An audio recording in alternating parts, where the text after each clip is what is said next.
જાની હું તને શું કીધું તો કે ઓલા શું થયું? કઈ નહીં, મોઢું કેમ ચડી ગયું? કાંઈ નહીં તો બસ. હું બસ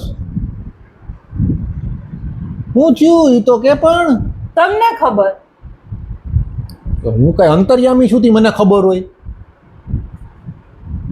હમણાં આપણે બહાર ગયા તા આટો મારવા માટે, હા ત્યારે તમે મને રસ્તામાં શું કીધું તું શું કીધું તું? કે ચાંદની પાણીપુરી વાળો છે, તારે પાણીપુરી ખાવી છે? હા તો મેં તમને ના પાડી. હા બરોબર છે. હા તો તમે એમને નીકળી ગયા ત્યાંથી.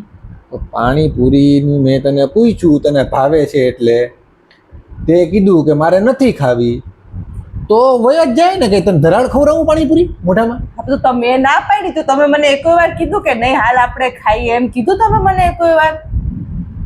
તમને પૂછીએ તોય વાંધો, ન પૂછીએ તોય વાંધો, અમારે કરવાનું શું? પાણીપુરીની મેં તમને ના પાડી તો તમારે મને એમ કહેવાય ને કે નહીં ચાંદની હાલ આપણે બે ખાઈએ, મારે ખાવી છે, એમ કહેવાય ને તમારે મને? આ તો મેં ના પાડી દીધી, તમે જવા દીધી ગાડી. તો એમ જ હોય ને, તારે તું ના પાડ કે ભાઈ મારે નથી ખાવી, તો કઈ ધરાડ તો તને ન ખવડાવું કે હાલ પાણીપુરી ખાય? તો પછી અત્યારે પૂછો છો કરવાનું કે હું થયું? તો તું ડાસુ સડાવીને બેઠી એટલે તને પૂછું છું કે હું થયું, તને એમાં ડાસા સડાવવાના હોય? તો તમારે મને કહેવાય ને કે નહીં નહીં હાલ આપણે ખાયા, તો મેં ના પાડી દીધી એટલે નથી ખાવાનું. તો એ તો એમ જ હોય ને, ના પાડી દે. હું એમ હમણાં હું તને એમ કહું મારે કદાચ ગમે એ વસ્તુ આવી હોય રસ્તામાં અને તું એમ કે વિશાલ આપણે આ ખાઈએ, બરોબર છે, તો હું એમ કહું કે મારે નથી ખાવી, તો ગાડી વાત જવા જ દેવાની હોય ને કે ધરાડ ખવડાવવાનું હોય?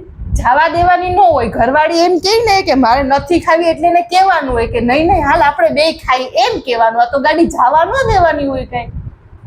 એટલે અમારે એ બધી વસ્તુનું ધ્યાન રાખવાનું એમ. તો ધ્યાન રાખવું તો પડે ને. તમે ના પાડો તોય અમારે એમ કહેવાનું કે ચાંદની હાલ પાણીપુરી ખાય, ચાંદની હાલ પાણીપુરી ખાય, તું એમ કે ના મારે નથી ખાવી, મારે નથી ખાવી. ના પાડીએ એનો મતલબ એમ કે તમે મને ફોર્સ કરો કે નહીં નહીં આપણે ખાવી છે, એમ કહેવાનું હોય. એમાં અમારે ફોર્સ કરવાનો એમ કે તમારે પાણીપુરી ખાવ ને ખાવ, તમે ખાવ ને ખાવ પાણીપુરી એમ. હા એમ કરવાનું હોય. એ વનિતા નવું તમારું હો ભાઈ, ખરેખર ગજબ છે. તમે ના પાડો અમે તમને ન ખવડાવીએ, તમે હા પાડો અમને ખવડાવીએ, એ વસ્તુ યોગ્ય છે. આ તો તમે ના પાડો તોય અમારે તને કહેવાનું કે નહીં તું પાણીપુરી ખા ને ખા, પાણીપુરી ખા ને ખા. એ વનિતા ક્યાંનું ગણિત મને કઈ સમજાતું નથી. એ ઘરવાળીનું ગણિત છે. શું ઘરવાળીનું ગણિત છે? તો ના પાડી દીધી એટલે હાલો ઘરે બેહાડી દીધી મને, ઘરે રસોઈ કરાવવાની પછી મારી પાસે. તો રસોઈ તો કરવી જ પડે ને, તો પછી આપણે જમવું શું? તો આપણે ત્યાં પાણીપુરી ખાઈ ને તો રસોઈ બનાવી ન પડે જ ને. તો તે ના પાડી એકને એક તું મારું ગુસ્સો માંડ્યો હોય. આ તો રસોઈ તમે મેં એને ના પાડી પાણીપુરી, તો એ તો તમને કહું છું કે તમારે મને ધરાડ કહેવાનું કે નહીં ચાંદની આપણે પાણીપુરી ખાઈ લઈએ, એમ કહેવાનું હોય. મને તો હું અંતર્યામી છું તો બનવાનું ઘરવાળી માટે અંતર્યામી બનવાનું હોય. હા હા ઈ અંતર્યામી બનવાનું હોય. હા કાંઈક તો મગજ વાપર, કાંઈક તો હું બનવાનું હોય. હા હા શું કરે મગજ તમે વાપરો કે બાયડીને કહીએ હું કરી દેવાનું હોય. પણ તે ના પાડી પાણીપુરીની, પછી તને ધરાડ કેમ ખવડાવવું એમ કહેવાનું હોય.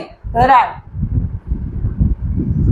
કાંઈક ને કાંઈક મુદ્દો જોઈએ તમને, કાંઈક ને કાંઈક રોજ મુદ્દો જોઈએ. હાવ ના પાડી તો નથી ખવડાવી દે, એમાંય મુદ્દો. હા તો બોલાવતા નહીં મને, તમે વયા જવાય. મિત્રો તમારા ઘરમાં આ પ્રોબ્લેમ થાય છે, તમારા ઘરમાં આવી રીતે બાંધણા થાય છે, તો મારા ભાઈ એનો એક જ ઉપાય છે, એનો એકોય ઉપાય નથી. આ વસ્તુ તો રહેવાની જ છે. અમારા ભાઈ ભલા થઈ લગન બગન કરતા નહીં, બાકી હવા ડખા થાય.